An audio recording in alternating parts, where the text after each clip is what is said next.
저는 국무조정실장님께 질의하겠습니다. 예. 오전 질의에서 방역체계 중 역학감시조사체계가 감염병 예방법의 근거를 넘어서서 과잉으로 정보를 수집하고 있는 실태 부분에 대해서 지적을 했습니다. 네. 이어서 검역체계를 한번 살펴보도록 하겠습니다. 검역체계 역시 스마트 검역 프로세스가 마련이 되어 있습니다. 해외 로밍 정보를 이용해서 필요한 정보들을 수집, 분석해서 검역을 하는 그런 시스템인데요.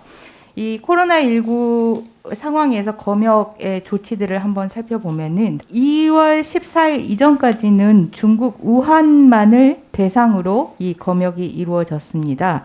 그리고 2월 14일 이후에서야 유행지역 입국자 검역 강화로 검역 대상지가 확대가 되었는데 그나마도 격리 조치가 들어간 것은 4월 1일에서야 모든 대상자들을 대상으로 격리 조치가 들어갑니다.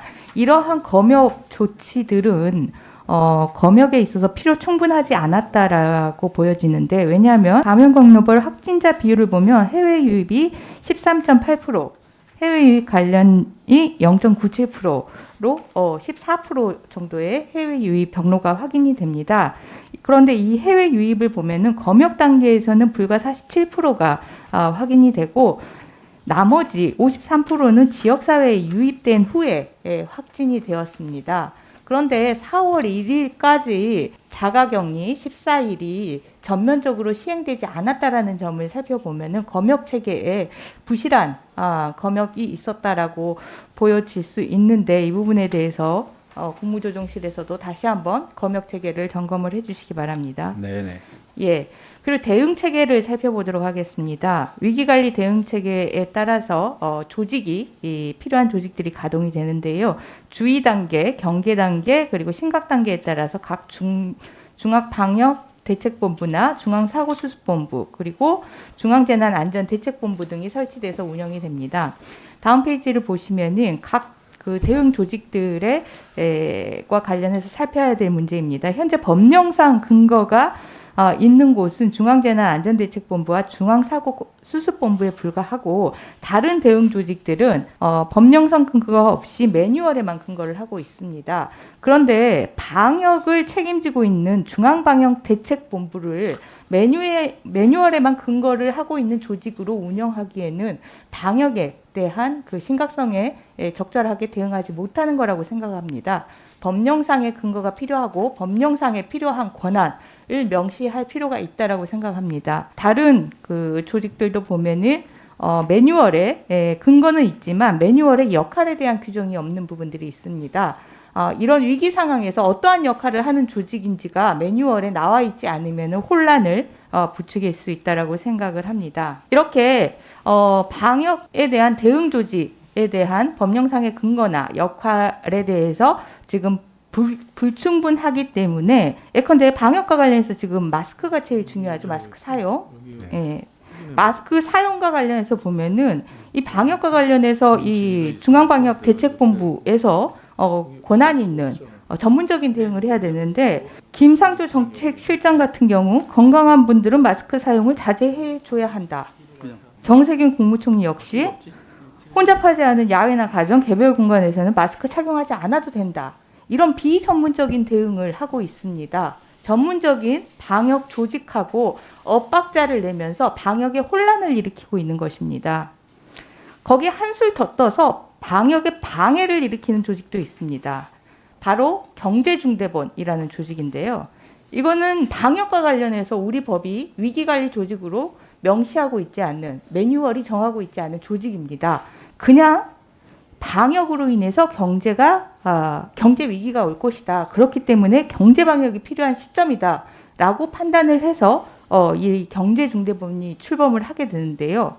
이러한 경제중대본이 출범을 해서 했던 활동들이 심각 단계에서 확진자 수 500명이 넘나들 때도 관광 쿠폰이나 문화 쿠폰 등을 발행을 해서 소비를 촉진하고, KTX 할인권을 발행해서 소비를 촉진하고 하는 이런 활동들을 한 겁니다. 이거 방역 방해 아닙니까?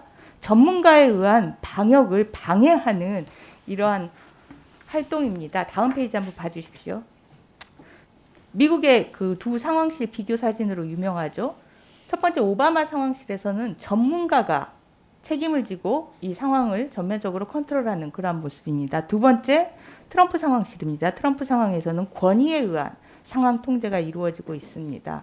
지금 현재 우리나라 위기 관리의 대응 조직의 상황 관리의 모습이 전자에 가깝습니까? 후자에 가깝습니까? 저는 아직까지는 후자에 가깝다고 보여집니다. 이 부분을 전문가에 의해서 방역이 대응될 수 있도록 국무조정실에서 챙겨봐야 할 것입니다. 동의하십니까? 예, 의원님 말씀하시는 부분에 대해서 뭐 저희들 공감을 합니다. 이게 방역 관점에서 보면은 이게 또 나머지는 비전문가고 또 경제 관점에서 보면 또 나머지가 또 비전문가 영역이 이렇게 되는데 그 과정에서 저희들도 뭐 고민을 많이 했습니다. 이 경제하고 방역을 어떻게 조화를 가져가서 국민들이 방역을 강화해서 굶어 죽을래 또 방역을 약화시켜가지고 병 걸려 죽을래 그런 정도까지 얘기가 나올 정도로 이제 시중에서는 이 두 가지 사이에 좀 고민이 많았다는 말씀을 드리고요.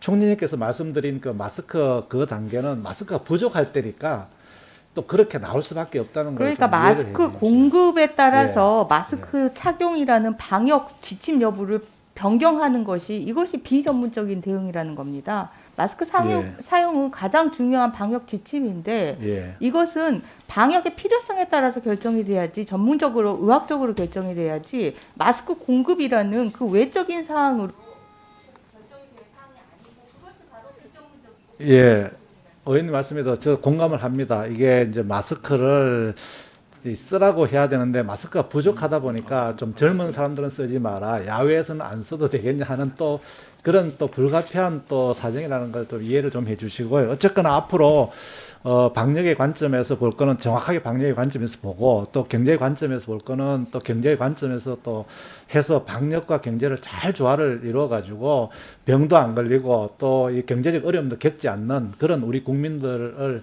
되도록 저희들이 좀 최선의 노력을 다하겠다는 말씀을 드리겠습니다. 경제적 관점에서 볼 것이냐, 방역의 관점에서 볼 것이냐가 아니라 네. 지금 이런 위기 관리 상황이 됐을 때 다른 관점에서 볼 필요가 있다라는 네. 방역의 컨트롤 하에서 그 네. 부분을 함께 살피셔야 맞습니다. 방역과 예. 별개로 네. 이 부분을 살피시면 안 된다. 예, 맞습니다. 의원님 말씀에 방역의 컨트롤 하에서 네. 이런 부분들이 살펴지지 않았다는 예, 맞습니다. 의원님 말씀에 공감하고요. 저희들도 방역을 전제로 한 경제 그런 원칙 하에서 잘 관리하도록 하겠습니다.